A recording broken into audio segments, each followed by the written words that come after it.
Master Jet, lahat po ba makakatanggap ng claim pagdating sa edad na 45?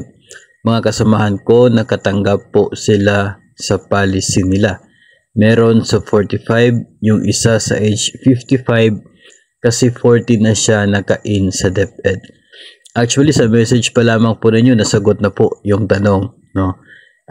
Since meron kayong kasama na 55 na nung nakatanggap siya, ay it means na hindi lahat makakatanggap pagdating sa edad na 45.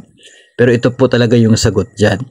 Sa ngayon po, kung ikaw ay na-hire sa government service, naging miyembro ng GSIS, starting August 1, 2003, ikaw ay wala ng endowment period sa policy. No, yun na po kasi yung time na nagsimula ang pag-release ng GSIS ng Enhanced Life Policy. Isa pong uri ng policy for GSIS members na ang kanya pong maturity ay sa tuwing mag-separate na from service. Either namatay, nag-resign, o kaya ay nag-retire.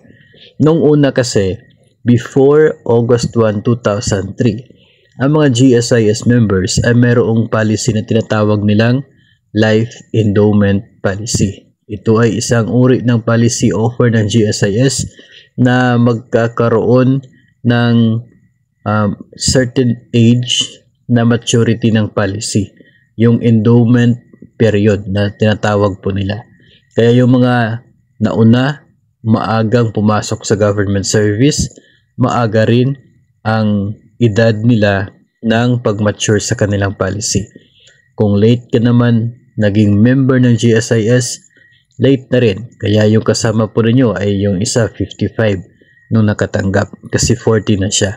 Yung iba mga nasa 30 pa nung pumasok sa service, kaya 45 naman yung maturity.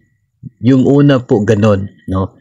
Until July 31, 2003. Pagkatapos po from August 1, 2003, dito na po sa Enhanced Life Policy na ang maturity mangyayari kapag nag-separate na si member. So kung ikaw ay na-hire after that August 1, 2003, wala kang makukuha pagdating ng edad na 45 kahit sa edad na 55 unless kung ikaw ay mag-separate na from government service.